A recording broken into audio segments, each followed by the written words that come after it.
ఆ కన్స్ట్రక్షన్ కి సంబంధించినటువంటి ముఖ్యమైనటువంటి అప్లికేషన్స్ ఎగ్జామ్ లో ఏ విధంగా అడుగుతాడు, ట్రాన్స్ఫార్మర్ లోపల ఉన్నటువంటి ముఖ్యమైనటువంటి భాగాలు ఏంటో ఇప్పుడు మనం చూడబోతున్నాం. దీనిలో ముఖ్యంగా మనం ఫస్ట్ డిస్కస్ చేసేది ఏంటంటే ట్రాన్స్ఫార్మర్ యొక్క కోర్ గురించి. ట్రాన్స్ఫార్మర్ యొక్క కూలింగ్ ఫిన్స్ అంటాం, పైపులు లాంటి భాగాలు ఉన్నాయి కదా, ఫిన్స్ అంటాం. ఇది వీటి గురించి ఫస్ట్ డిస్కస్ చేద్దాం. ట్రాన్స్ఫార్మర్ లో ఇటువైపు ఉన్నటువంటి ఈ భాగాన్ని మనం ఏమంటామంటే దీన్ని ప్రైమరీ వైండింగ్ అని పిలుస్తాం. ఏ వైండింగ్ అని పిలుస్తారంటే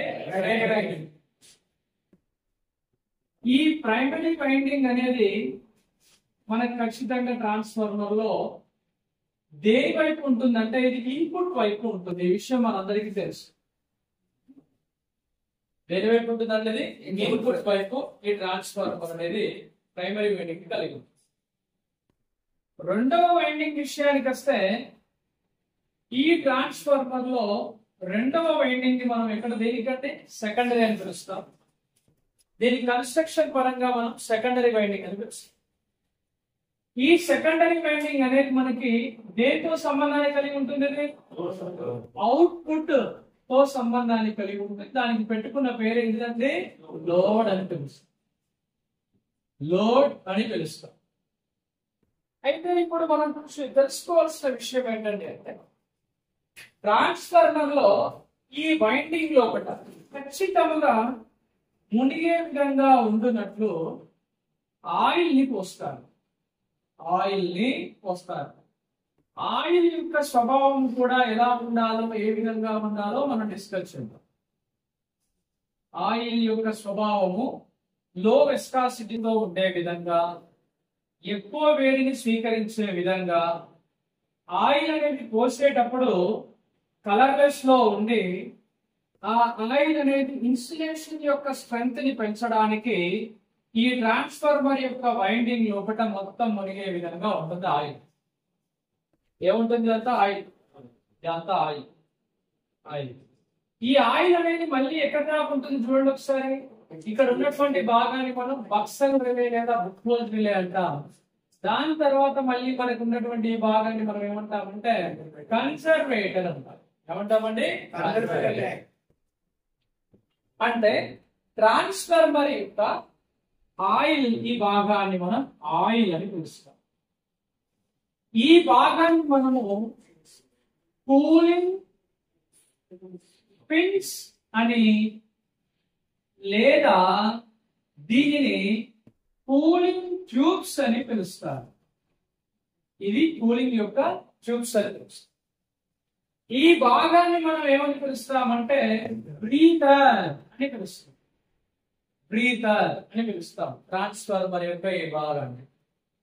ఈ భాగాన్ని మనం ఏమని పిలుస్తామంటే కన్సర్వేటర్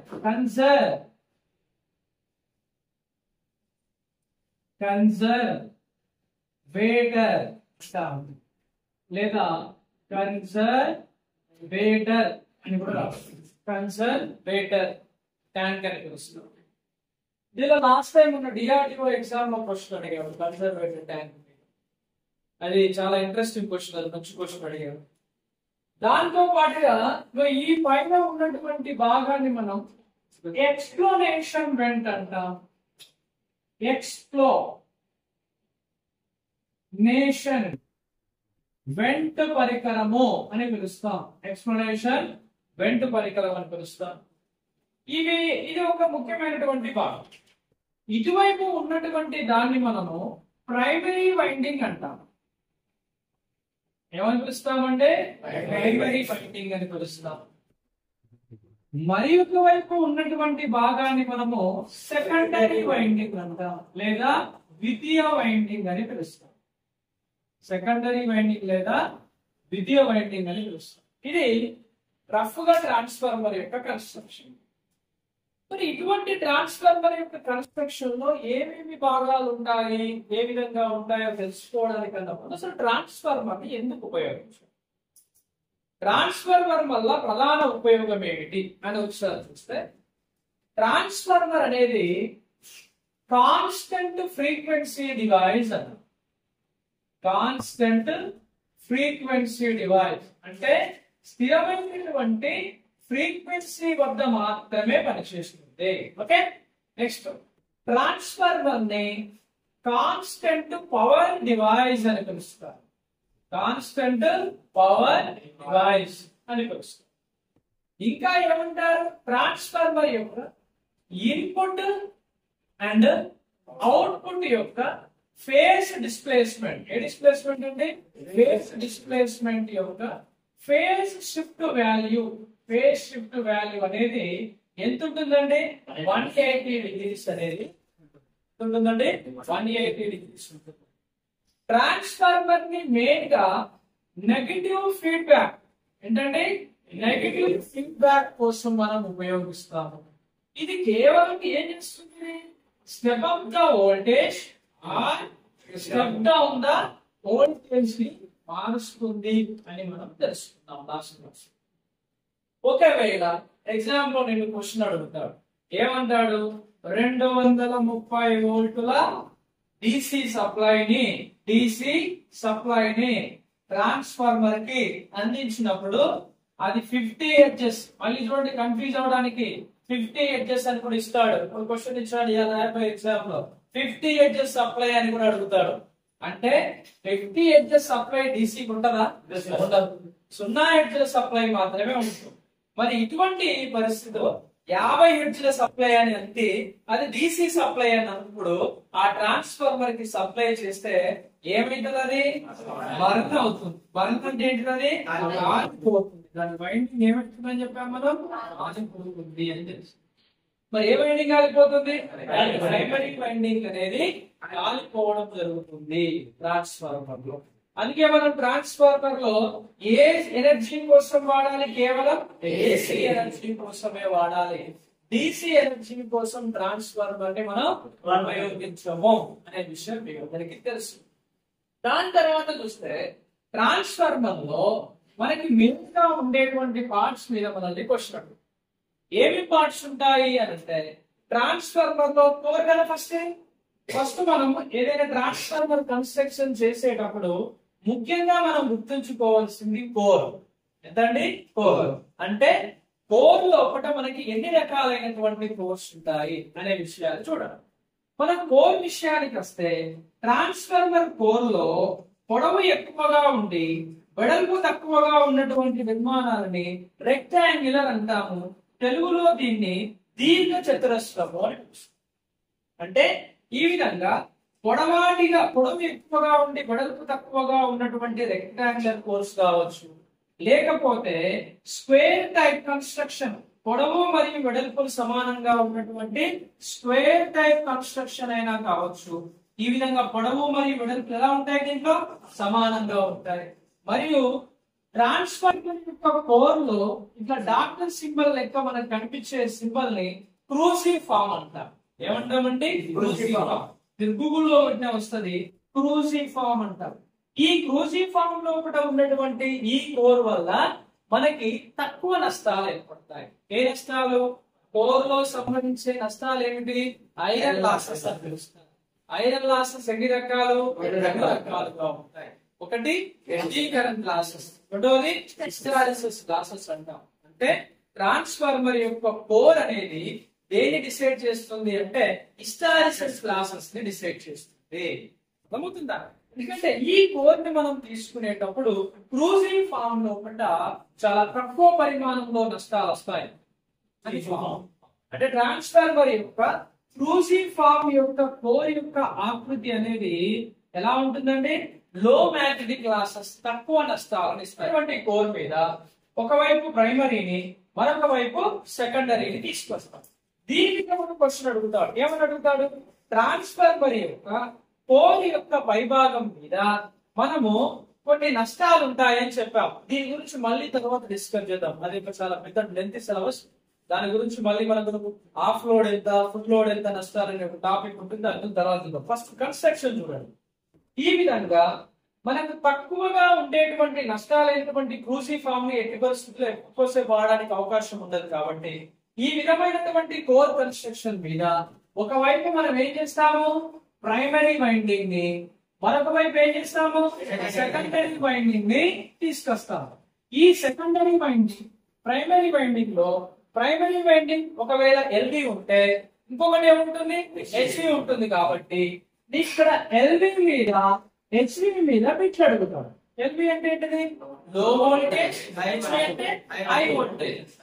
లో వోల్టేజ్ లెవెల్ మీద అడిగినప్పుడు లో వోల్టేజ్ లో మనకి తీసుకున్నటువంటి కాపర్ వైండింగ్ అనేది థిన్ ఉంటుంది. థిన్ అంటే ఏంటిది, పలుచగా ఉంటుంది. హై వోల్టేజ్ అయినది అనుకోండి థిక్ అంటాం. ఏమంటామంటే థిక్ అంటాం. ఓకే, థిక్ అంటాం అంటే మనం తీసుకునే వైండింగ్ లో వోల్టేజ్ అయితేనేమో పలుచగా వైండింగ్ సన్నగా ఉండే విధంగా, మరియు హెచ్వి అయితేనేమో థిక్ మందంగా ఉండే విధంగా మనం వైండింగ్ ని తీసుకుంటాం. దాంతో పాటుగా కోర్ యొక్క పైభాగం మీద లామినేషన్ అనేది ఇస్తాం. లామినేషన్ ఎప్పుడు కూడా ఎలా ఉండాలంటే పలుచగా, 2019లో అడిగాడు, పలుచగా పత్రము వలె అంటాం, లీఫ్ సైజ్ అంటాం. పలుచగా పత్రము వలె ఉండాలి. ఎలా ఉండాలంటే పలుచగా పత్రము వలె ఉండే ఆకృతి లోపల ఉంటుంది. ఏంటది, లామినేషన్.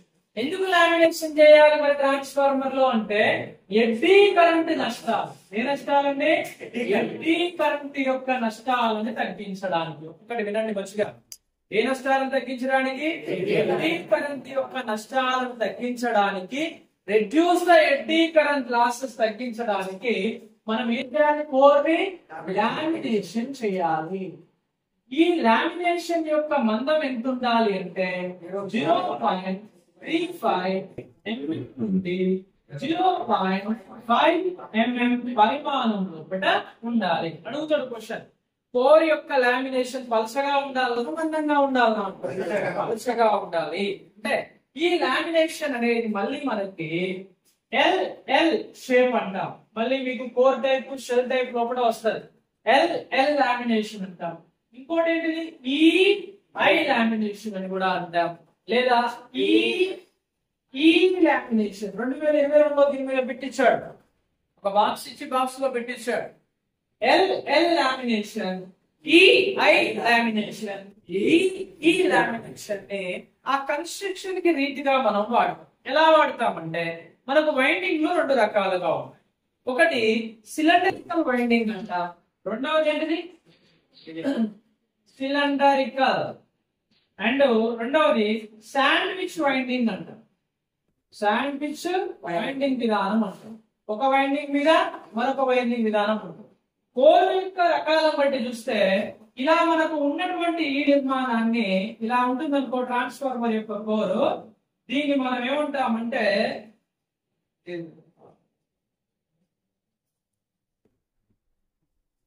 దీన్ని కోర్ టైప్ అని పిలుస్తాం. ఏ టైప్ అని పిలుస్తాం, కోర్ టైప్ కన్స్ట్రక్షన్. అలా కాకుండా ఇప్పుడు ఇది ఎల్ చూడండి ఒకసారి, ఇట్లా గీసాను, ఇది ఎల్. తర్వాత ఏంటిది, మళ్ళీ ఇంకొక ఎల్ ఇట్లా రివర్స్ లో పెట్టాను. లామినేషన్ అయిపోయిందా, ఆ రెండు ఎల్లు నేను ఇట్లా సెటప్ చేశాను. లామినేషన్ అయిపోయింది, ఫినిష్. ఇది కోర్ టైప్ లామినేషన్ గా మనం పిలుస్తాం. రెండవ లామినేషన్ చూడండి ఒకసారి, ఇలా ఉంటుంది. ఇలా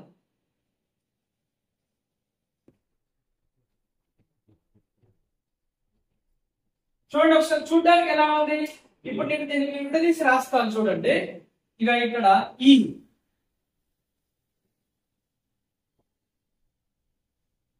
ఓకే, మళ్ళీ ఏమి చూడు, ఐ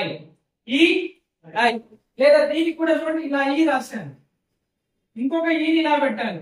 పెడితే సేమ్ సైజ్ వచ్చిందా లేదా, సేమ్. అంటే ఇక్కడ ఇది ఎల్ లామినేషన్ వాడతారు, ఈ లేదా ఐ లామినేషన్ వాడతారు. అయితే వైండింగ్ ఇచ్చే విధానం కూడా చూడండి. ఈ టైప్ కోర్ టైప్ వైండింగ్ అయిందనుకోండి, మనకి ఇక్కడ ప్రైమరీ అండ్ సెకండరీలు వేరు వేరు లిబ్బుల మీద అమరి ఉంటాయి. ప్రైమరీ మరియు సెకండరీలు వేరు వేరుగా అమరి ఉంటాయి. ఏ టైప్ లో అయింది, కోర్ టైప్ లో. అది ఒకవేళ షెల్ టైప్ కన్స్ట్రక్షన్ అయింది అనుకోండి, షెల్ టైప్ లో ప్రైమరీ అనేది మధ్యలో ఉంటుంది, మళ్ళీ దాని కిందనే ఏముంటుందండి, సెకండరీ. లేకుంటే ప్రైమరీ అనేది ఉండి దాని చుట్టూ ఇన్సులేషన్ వేసి దాని మీద ఏమి ఇస్తారు, సెకండరీ ఇస్తారు. ఇటు ఇటు వైండింగ్ ఉంటుందా? ఉండదు. కానీ దీని ఫ్లక్స్ అనేది ఏమవుతుందంటే దీని లోపల ఫ్లక్స్ అనేది మనకి ఇలా పై రూపంలో ప్రయాణిస్తూ ఉంటుంది. అంటే ప్రైమరీలో ఏర్పడినటువంటి మ్యాగ్నెటిక్ ఫ్లక్స్ ఏదైతే ఉందో ఎటువైపు వస్తుంది? సెకండరీ వైపుకి వస్తుంది. బట్ ఇక్కడికి వచ్చే వరకు ఉన్నటువంటి ఫ్లక్స్ అనేది ఈ దారిన కొంత ఈ దారిన కొంత కాబట్టి ఇటు π/2 రాస్తాం, మరియు ఇటు కూడా π/2 రాస్తాం. అంటే ఈ రకమైనటువంటి కన్స్ట్రక్షన్ లో ఇదే కన్స్ట్రక్షన్ ఇదే టైప్ షెల్ టైప్ రకం. అంటే క్వశ్చన్ అడుగుతాడు, ఒకే ఒక్క లిబ్ మీద ప్రైమరీలు సెకండరీలు అమరి ఉన్నటువంటి వైండింగ్ విధానాన్ని ఏమని పిలుస్తారు? వైండింగ్ అంటారు. ఒకే లిబ్ మీద కాకుండా వేరు వేరు లిబ్బుల మీద ఉంటే దాన్ని ఏమంటారు? కోర్ టైప్ కన్స్ట్రక్షన్ గా మనం పిలుస్తాం. ఈ విధంగా లామినేషన్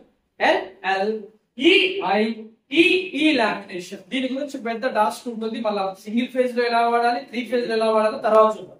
ఇప్పుడు ప్రజెంట్ దీంతో ఎండ్ చేద్దాం. ఇది కోర్ అంటే మనకి మెయిన్ గా కోర్ లో సంభవించే నష్టాలు ఏమిటి చెప్పండి. ఇప్పుడు ఓన్లీ ఏ నష్టాలు సంభవిస్తున్నాయి కోర్ లో? Iron losses. బాగా వినాలి, ఇక్కడ ఏ నష్టమే? ఐరన్ లాసెస్ అనేవి కోర్ లో సంభవిస్తాయి. ఐరన్ లాసెస్ ఎన్ని రకాలు? ఏంటి? ఒకటి hysteresis losses and eddy current losses.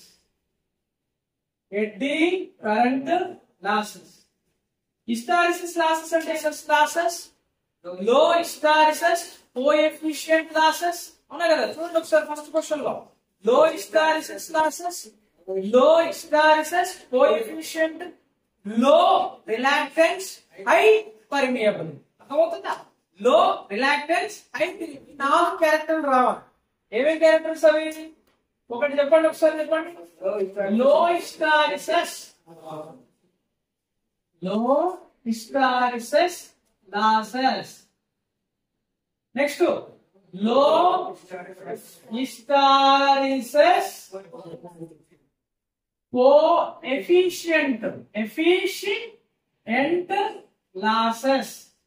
Next చెప్పండి ఇంకా లో రిలాక్టెన్స్ అంటే లో రిలాక్టెన్స్. ఇంకా హై పర్మియబిలిటీ, ఎక్కువ పర్మియబిలిటీ ఉండాలి. అంటే నువ్వు ఏదైనా కోర్ ని తీసుకున్నప్పుడు ఆ కోర్ కి ఏ విధమైన లక్షణాలు ఉండాలట? లో హిస్టారిసిస్ అంటే హిస్టారిసిస్ నష్టాలు తక్కువగా ఉండాలా, లో హిస్టారిసిస్ కోఎఫిషియంట్ నష్టాలు తక్కువగా ఉండాలా, ఇంకా లో రిలాక్టెన్స్ అంటే కరెంటుని వ్యతిరేకించేది ఏమిటి? రెసిస్టెన్స్. ఫ్లక్స్ ను వ్యతిరేకించేది ఏమిటి? రిలాక్టెన్స్. మంచి కండక్టర్ అంటే ఏంటి? సిల్వర్ అని చెప్తారు మీరు ఎప్పుడైనా. ఎందుకు? దానిలో రెసిస్టెన్స్ తక్కువ ఉంటది కాబట్టి. మరి ఇక్కడ ఏంటిది? మంచి అంటే తక్కువ రిలాక్టెన్స్ ఉన్నది ఏమిటో తెలియాలి. అంటే ఇక్కడ హై పర్మియబిలిటీ, లో రిలాక్టెన్స్, లో హిస్టారిసిస్ కోఎఫిషియంట్ వాల్యూస్, లో హిస్టారిసిస్ లాసెస్ కలిగి ఉన్నటువంటి దాని యొక్క పొరని మనం ఏమంటామంటే CRGO స్టీల్ అంటారు. ఏమంటారు? CRGO steel. CRGO స్టీల్ అంటారు. CRGO అంటే ఏంటి చెప్పండి. ఇక్కడ cold grain oriented steel. Cold rolled grain oriented steel. ఈ యొక్క CRGO స్టీల్ కి ఫ్లక్స్ డెన్సిటీ యొక్క విలువ ఎంత ఉంటుందంటే మనకి 1.8 weber meter square. Power transformers అంటే తెలుసు కదా, స్టెప్ అప్ లోపల అత్యధికంగా ఉపయోగిస్తాం. ఈ రకమైనటువంటి పవర్ ట్రాన్స్ఫార్మర్స్ లోపల ఏ రకమైనటువంటి స్టీల్ వాడతాం? CRGO స్టీల్ వాడతాం. ఆ CRGO స్టీల్ యొక్క మనకి మెయిన్ గా దాంట్లో ఉండే ప్రధాన స్వభావం ఎంత ఉంటుంది? 1.8 వెబర్ మీటర్ స్క్వేర్ V వాల్యూని కలిగి ఉంటుంది. ఫ్లక్స్ డెన్సిటీ విలువను ప్రదర్శిస్తుంది. ఏ స్టీల్ అని? CRGO స్టీల్ అనేది గుర్తుపెట్టుకోండి. ఈ CRGO స్టీల్ ఏమంటాం? గోల్డ్ రోల్డ్ గ్రెయిన్ స్టీల్ అంటాం. అంటే ఈ సిఆర్జిఓ స్టీల్ ని ఎందుకు ఎంచుకుంటారు అంటే ఏమని చెప్పాలి? Low hysteresis, low hysteresis coefficient, low reactance and high permeability. Eddy current losses తెలుసు కదా, ఎడ్డీ కరెంట్ లాసెస్ అంట. ఈ ఎడ్డీ కరెంట్ లాసెస్ ని తగ్గించడానికి ఏం వాడుతున్నాం మనం ఇక్కడ? లామినేషన్. ఈ లామినేషన్ ని మనం తగ్గించడానికి మనం ఏమంటామంటే రెడ్ క్లే లేదా రెడ్ ఆక్సైడ్ ని వాడతాం, అంతే కదా. ఇంకోటి ఏం వాడతాం? చైనా క్లే ఉపయోగిస్తాం. ఇంకేం వాడతాం? టిన్, టిన్ నాటికా, ఫ్రాగ్మెంటెడ్ ఏంటండి? టిన్ ఫ్రాగ్మెంటెడ్ పేపర్ ని ఉపయోగిస్తాం. వాడతారు, రెడీమేడ్ గా దొరుకుతుంది కాబట్టి జపాన్ వ్యాక్స్ ని మనం ఉపయోగిస్తాం. ఏం వాడతామండి? జపాన్ వ్యాక్స్ ఆర్ వార్నిష్ అంటాం. జపాన్ వ్యాక్స్ మనం ఉపయోగిస్తాం దేన్ని తగ్గించడానికి? లామినేషన్ ఎడ్డీ కరెంట్ నష్టాలని తగ్గించవచ్చు. ఇప్పుడు ట్రాన్స్ఫార్మర్ యొక్క అంశంలో ముఖ్యమైనది ఈ ట్రాన్స్ఫార్మర్ లో ప్రధానంగా ఈ భాగంలో ఏం పోసాం మనం? ఆయిల్. ఏం పోసాం? ఆయిల్. ఈ ఆయిల్ యొక్క స్వభావం ఎలా ఉండాలి సార్? బాగా వినండి. ఇక్కడ ఆయిల్ దాంట్లో రాస్తున్నా చూడండి ఒకసారి. ఆయిల్ యొక్క స్వభావం ఎలా ఉండాలి అని అంటే ఆయిల్ ప్రధానంగా లో విస్కాసిటీ ఉండాలి. లో విస్కాసిటీ అంటే తక్కువ స్నిగ్ధతని కలిగి ఉండాలి. ఏది కలిగి ఉండాలి? తక్కువ స్నిగ్ధతని కలిగి ఉండాలి. అంటే లో విస్కాసిటీ ఉన్న ఆయిల్ అనేది ఎక్కువ హీట్ ని అంటే అధిక వేడిని స్వీకరిస్తుంది. ఎక్కువ స్నిగ్ధత కలిగినటువంటి ఆయిల్ కనుక ఉంటే అది వేడిని ఏం చేస్తుంది? తీసుకోదు. అందుకే ఆయిల్ పోసేటప్పుడు మనకి కలర్లెస్ లో ఉంటుంది. కలర్లెస్ అంటే పోసేటప్పుడు ఎటువంటి రంగు ఉండదు. మనం మళ్ళీ పోసేటప్పుడు ఆయిల్ ఎట్లుంటది? స్కూటర్ లో మనం పోసేటప్పుడు ఫ్రెష్ గా ఉంటది, తీసేటప్పుడు కర్రే మసిపోకేస్తుంది, అవునా కదా. పోసేటప్పుడు స్మూత్ గా పోతుంది ఆయిల్, అప్పుడు లో విస్కాసిటీలో ఉంటుంది. ఆ ఆయిల్ తీసేటప్పుడు ఎలా ఉంటుందని? స్లర్రీగా జిగటగా కనిపిస్తూ ఉంటుంది. చూడండి ఒకసారి, స్లర్రీగా జిగటగా కనిపిస్తూ ఉంటుంది. వాడు ఇప్పిన తర్వాత నెమ్మదిగా కారుతూ ఉంటుంది. అంటే అది నెమ్మదిగా కారుతుంది అంటే అది మందం బాగా అయింది. మందం బాగా అయిందంటే దాని యొక్క విస్కాసిటీ పెరిగిందని. ఆ విస్కాసిటీ పెరిగినప్పుడు హీట్ ని తీసుకుంటుందా? తీసుకోదు. కాబట్టి తొందరగా మనం ఆయిల్ ని 2 నెలలకు ఒకసారి 3 నెలలకు ఒకసారి 2000 కిలోమీటర్ల లోపు కనుక బండి తిరిగినప్పుడల్లా మనం ఏం చేస్తూ ఉంటాం? మార్చుకుంటే బండి బోరు తొందరగా రాదని మారుస్తూ ఉంటాం. ఇది తెలుసు ఇక్కడ. అంటే పోసేటప్పుడు ఆయిల్ లో వెస్కాసిటీలో ఉంటుంది, దాని పనితనం ముగిసినాక హై వెస్కాసిటీలోకి మారుతుంది. అంటే కలర్లెస్ కాస్త ఏమవుతుందండి? మళ్ళీ డార్క్ కలర్ లోకి మారుతుంది. వచ్చినప్పుడు ఆ ఆయిల్ లోపల వాటర్ ఎంతకు మించకూడదు అంటే 50 ppm కన్నా ఎక్కువ మించకూడదు. ఎంతండి? 50 ppm లెవెల్స్. ఆయిల్ లో వాటర్ యొక్క కంటెంట్ ఎంతకన్నా ఎక్కువ మించకూడదు? 50 ppm కన్నా ఎక్కువగా మించకూడదు. 50 ppm కన్నా ఎక్కువగా మించితే ఆ ఆయిల్ ని వాళ్ళు తీసేసేటప్పుడు ఒకవేళ వైండింగ్ షార్ట్ సర్క్యూట్ అయిపోతుంది. ఒకవేళ కరెక్ట్ గా కనుక్కున్నాం అనుకోండి, ఆయిల్ అనేది పైనుండి వాటర్ ఎక్కడికి వస్తుంది? కిందికి వస్తుంది. కాబట్టి డ్రైన్ కాక్ అనే ఒక పరికరం ఉంటుంది.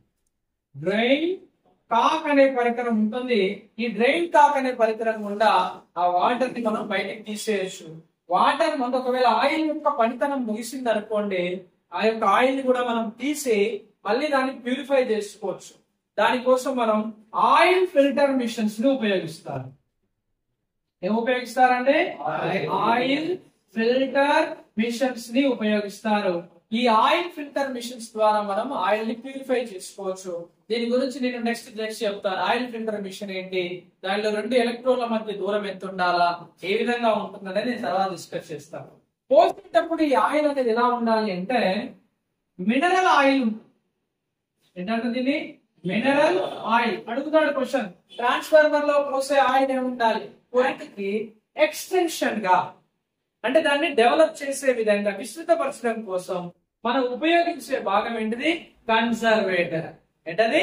కన్జర్వేటర్. క్వశ్చన్ అంటే ట్రాన్స్ఫార్మర్ యొక్క పరిమాణంతో పోలిస్తే కన్జర్వేటర్ యొక్క పరిమాణం ఎంత ఉంటుంది అని అంటే దీని లోపల దీని యొక్క మొత్తం సైజు లోపల 10 నుంచి 12% ఉంటుంది. శాతం ఉంటుంది 10 నుంచి 12% ఉంటుంది. దీనిని మనం ఏమని పిలుస్తామంటే కన్జర్వేటర్ ట్యాంక్ అని పిలుస్తాం.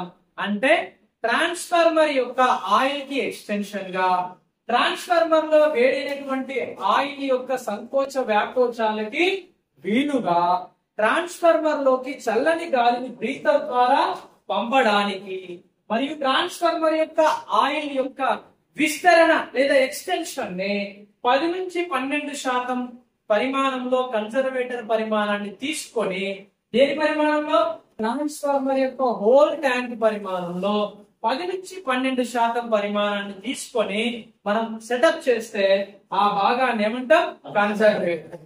కన్జర్వేటర్ ఎంత పరిమాణంలో ఉంటుంది 10 నుంచి 12% వస్తుంది. ఈ కన్జర్వేటర్ కి మరియు ట్రాన్స్ఫార్మర్ యొక్క మెయిన్ ట్యాంక్ కి మధ్యలో ఉన్న భాగాన్ని బక్సర్ రిలే లేదా బుక్ హోల్ రిలే అని పిలుస్తారు. అవునా కదా, బక్సర్ రిలే లేదా బుక్ హోల్ రిలే అని పిలుస్తారు. అంటే కన్జర్వేటర్ ట్యాంక్ అయిపోయింది, as well as Buxar relay గురించి మనం తర్వాత డిస్కస్ చేద్దాం. ఈ కన్జర్వేటర్ నుంచి ఇలా సైడ్ కు ఇలా ఉన్నటువంటి ఈ పైప్ వంటి భాగాన్ని కన్జర్వేటర్ పైప్ అంటారు. ఏమంటారు? కన్జర్వేటర్ పైప్ అంటారు. ఈ కన్జర్వేటర్ పైప్ అనేది మనం ఒకసారి పరిశీలించినప్పుడు ఇది పొడవుగా ఉండే నిర్మాణం. దీని డెడ్ ఎండ్ లో ఏముంటుంది? బ్రీతర్ అనేది ఒక నిర్మాణం ఉంటుంది. ఏముంటుంది? బ్రీతర్ అనే నిర్మాణం. ఈ బ్రీతర్ అనేటువంటి రకం ఏంటంటే అంటే ట్రాన్స్ఫార్మర్ లో ఏ ఆయిల్ చూస్తాం మనం? PCB oil. పిసిబి అంటే ఏంటంటే క్లోరో బైఫినాల్స్ ఆయిల్ ని మనం. బ్రీతర్ అంటే అర్థం ఏమిటి అంటే బ్రీతింగ్. బ్రీతర్ అంటే శ్వాసించున్నది అని అర్థం. ఏంటంటే శ్వాసించున్నది అర్థం. ఈ బ్రీతర్ అనేది చూడడానికి ఇలా మనకి ఇలా కనిపిస్తూ ఉంటుంది. దీని కింది భాగంలో ఒక డయాఫ్రమ్ పేపర్ పెడతారు, అంటే పలుచని పేపర్ పెడతారు. గాలి పైకి పోవడం కిందికి పోవడానికి వీలు. మరియు దీని లోపల సిలికా అని నింపుతారు. ఏం నింపుతారంటే సిలికా అని నింపుతారు. ఈ సిలికాని పోసేటప్పుడు ప్రారంభంలో బ్లూ కలర్ లో ఉంటుంది. ఏ కలర్ లో ఉంటుంది? బ్లూ కలర్ లో ఉంటుంది. దాని పనితనం ముగిసాక అది పింక్ కలర్ లోకి వస్తుంది. ఏ కలర్ లోకి వస్తుంది? పింక్. మళ్ళీ ఈ పింక్ ని ఎండలో పెడితే మళ్ళీ ఏ కలర్ వస్తుంది? బ్లూ కలర్ వస్తుంది. అందుకే సిలికా అనేది ప్రారంభంలో ఏ రంగులో ఉంటుంది? Blue colour. పనితనం ముగిసాక పింక్ కలర్. గుర్తు పెట్టుకోండి. ఫస్ట్ మనిషికి ఏమీ ఉండదు, పోన్ ఏమొస్తుంది? బీపీ వస్తుంది. నువ్వు ఖచ్చితంగా ఈ రోజు చీకట్లో ఉన్నావంటే రేపు వెళ్తురు వస్తుంది. నువ్వు ఖచ్చితంగా ఈ రోజు డిసప్పాయింట్ లో ఉన్నావంటే రేపు నీ ముఖంలో సంతోషం వస్తుంది. దానికి కావాల్సిందల్లా ఒక్కటే ఓపిక, సహనం. ఓపిక, సహనం. ఉన్నవాడు ఎప్పుడు కూడా పట్టుకపోవడానికి పుట్టలేదు, లేనివాడు ఎప్పుడు కూడా ఎల్లకాలం లేని లెక్క ఉండడానికి భూమి మీదకి రాలేదు. అదేందా? కావాల్సింది ఓపిక. ఆ ఓపిక ఉన్నోడు ఖచ్చితంగా ఉద్యోగం కొడతాడు. నేను ఇప్పుడే కాదు, చాలా మందిని చూసినారు. వరుస పెట్టారు ఫ్యూల్ కట్టుకుంటా అబ్బాయి దగ్గరికి. వాడికి ఒక గుంట జాగలేదు, ఒక రూమ్ లో రేట్లు ఎక్కుంటా ఉన్నది. దానికి డిప్యూటీ తహసీల్దార్ తన బిడ్డని ఇద్దామని తహసీల్దార్ తన బిడ్డని ఇద్దామని ఇంటికి వచ్చింది. ఎందుకు వచ్చింది ఇంటికి? జాబ్ ఉంది, డిఎల్ జాబ్ వచ్చింది, డిగ్రీ లెక్చరర్ జాబ్ వచ్చింది. ఇప్పుడు ఫ్యూల్ కట్టింది. జీవితం అంటే ఎవరికి పూలపాన్పు, జీవితం అంటే ఎవరికి పూలపాన్పు కాదు. అర్థమవుతుందా? కావాల్సింది ఓపిక. మనల్ని ఎంతమంది ఏ విధంగా అన్నా కూడా మనం దేనితో సమాధానం చెప్పాలి? రిజల్ట్ తో సమాధానం చెప్పాలి. ఆ రిజల్ట్ కోసం, ఆ రిజల్ట్ ఎగ్జామ్ పెట్టినాక ఆ రిజల్ట్ కోసం వరకు మనం వెయిట్ చేయాలి. అది జీవిత ఆశయం. మనతో పాటు ఉన్న వాళ్ళకైనా అంతే, ఈ రోజు మనం ఉన్నటువంటి జీవితానికైనా అంతే. కావాల్సిందల్లా ఓపిక. నేను చెప్పేది వైపు పరిగెత్తే ప్రతి ఒక్కరూ కూడా చీకటిలో ఉన్నామని అన్ని పరిస్థితుల్లో బాధపడదు. మనకు కావాల్సింది వెళ్తురు గుర్తుపెట్టుకోండి. నువ్వు ఈ రోజు చీకట్లో ఉన్నామంటే తెల్లారి ఖచ్చితంగా సూర్యోదయం వస్తుంది. సూర్యుడు ఎంతసేపు అని దాక్కుంటాడు? ఆ మబ్బుల చాటున దాక్కుంటాడా? ఆ కొండల చాటున దాక్కుంటాడా? నేను రాను అంటాడా అన్నాడు. ఖచ్చితంగా కొంచెం సమయం రావాలి, రావాల్సిందే.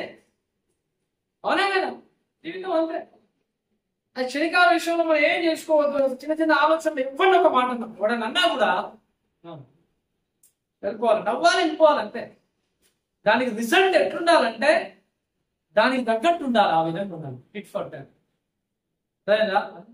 నా జీవితంలో నేను ఎప్పుడే గుర్తుపెట్టుకోను, నాకు కూడా కష్టాలు ఉన్నాయి, నన్ను కూడా ఓర్వలేని వాళ్ళు ఉంటారు కొంతమంది, నన్ను కూడా చుట్టూ శత్రువులు కూడా ఉంటారు, ఒక్కొక్కడు ఒక్కొక్క రకంగా మాట్లాడే వాళ్ళు ఉంటారు. ఎప్పుడు ఏం మాట్లాడినా నాకు ఒకటే అనిపిస్తుంది, ఖచ్చితంగా మనం ఏదో ఒక రోజు వాళ్ళకి సమాధానం చెప్పక్కర్లేదు, కాలమే సమాధానం చెప్పు. మనిషి పుట్టినాక బీపీ పుట్టిందా, బీపీ పుట్టినాక మనిషి పుట్టిందా? మీలో చాలా మంది కన్ఫ్యూజ్ అవుతారు కాబట్టి బీపీ అనే పదాన్ని యాడ్ చేసి, బ్రీతర్ ఏముంది? బీపీ. పోసేటప్పుడు బ్లూ కలర్, పోసుడు అయిపోయినాక పోసేటప్పుడు బ్లూ కలర్, పోసుడు అయిపోయాక పింక్ కలర్. ఇది బ్రీతర్ యొక్క ముఖ్యమైనటువంటి పని. ఇప్పుడు ఏం పోస్తాం? సిలికాన్ పోస్తాం. పోసేటప్పుడు బ్లూ కలర్, పనితనం ముగిసాక గ్రీన్ కలర్. ఇది కాంపిటేటివ్ లో గతంలో అడిగినటువంటి ప్రశ్న. కన్సర్వేటివ్ ట్యాంక్ పరిమాణం ఎంత ఉండాలా? 20% లోపల ఉండాలా. ఈ విధంగా ట్రాన్స్ఫార్మర్ లో ఆ అనుకూల పరిస్థితుల్లో కాకుండా ప్రతికూల పరిస్థితుల్లో వచ్చినటువంటి ఒత్తిడిని అధిగమించడానికి మనకు ఉపయోగపడే పరికరాన్ని ఏమంటాం? ఇదేంటి? ఇదేంటి? ఎంత పరిమాణం ఉండాలా? ఇదేంటి? ఎంత రేటింగ్ కన్నా? ఏ రకమైన ఆయిల్ యొక్క విస్కాసిటీ ఓర్ యొక్క నేచర్ గా ఉండాలా?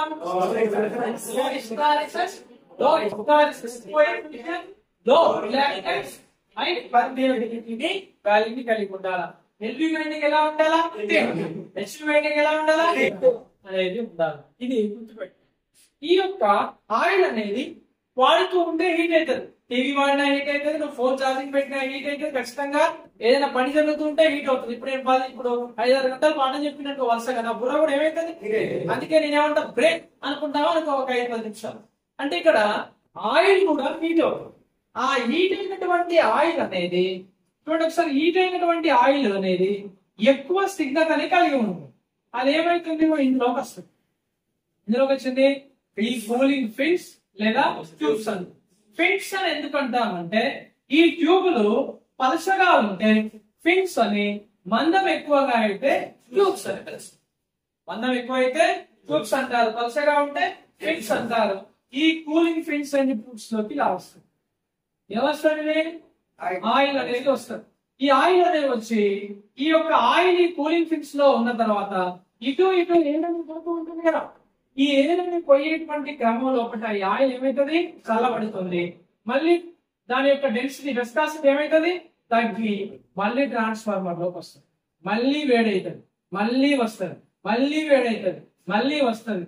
ఈ విధానాన్ని న్యాచురల్ సర్క్యులేషన్ అంటారు. ఏమంటామంటే న్యాచురల్ సర్క్యులేషన్ అంటారు. న్యాచురల్ అంటే సహజ, సర్క్యులేషన్ అంటే ప్రసరణ, సహజ ప్రసరణ వ్యవస్థ అంటాం. వేడినటువంటి ఆయిల్ డెన్సిటీ ఎక్కువగా ఉంటుంది, చల్లబడ్డ ఆయిల్ డెన్సిటీ తక్కువగా ఉంటుంది. హై విస్కాసిటీ, లో విస్కాసిటీ నేచర్ వల్ల ఆయిల్ అనేది తక్కువ రేటింగ్ ఉన్నటువంటి ట్రాన్స్ఫార్మర్లు, చిన్న ట్రాన్స్ఫార్మర్లు బిలో మనకి 500 kV కాకుండా బిలో 200 kV లెవెల్ వరకు చుట్టూ మనకి ఏముంటాయి? ఫిన్స్ ఉంటాయి, ట్యూబ్ లాంటి భాగాలు ఉంటాయి. వాటిని మనం కూలింగ్ ఫిన్స్ అండ్ ట్యూబ్స్ అని పిలుస్తారు. ఇది గుర్తుపెట్టుకోండి. ఇటువంటి ఆయిల్ చల్లబడడానికి ఏం వాడతారంటే గాలిని వాడతారు కదా, గాలిని వాడతారు. ఏం వాడతారు? ఇంకా వాటర్. ఏం వాడతారు? వాటర్ ని వాడతారు. ఈ ఆయిల్ అనేది అంటే ట్రాన్స్ఫార్మర్ చల్లబడడానికి ఏం వాడతారు? ఆయిల్ ని వాడతారు. ట్రాన్స్ఫార్మర్ వైండింగ్ చల్లబడాలంటే గాలి, వాటర్, ఆయిల్. వాటర్ అంటే ఇలా వాటర్ పోయారు, చుట్టూ రేడియేటర్స్ ఉంటాయి. పెద్ద ట్రాన్స్ఫార్మర్ల చుట్టూ కండెన్సర్స్ అంటాం. కండెన్సర్ తెలుసుగా, చల్లని నీటిని వాటి గుండా పంపుతూ ఉంటే ఇందులో ఉన్న వేడెక్కినటువంటి ఆ వేడి అనేది ఆ నీటిని, ఆ చల్లని నీటిని వేడి చేసి వేడిని కోల్పోతూ ఉంటుంది. అప్పుడప్పుడు మనకు ప్రెజర్ వస్తూ ఉంటుంది. చూడండి ఒకసారి,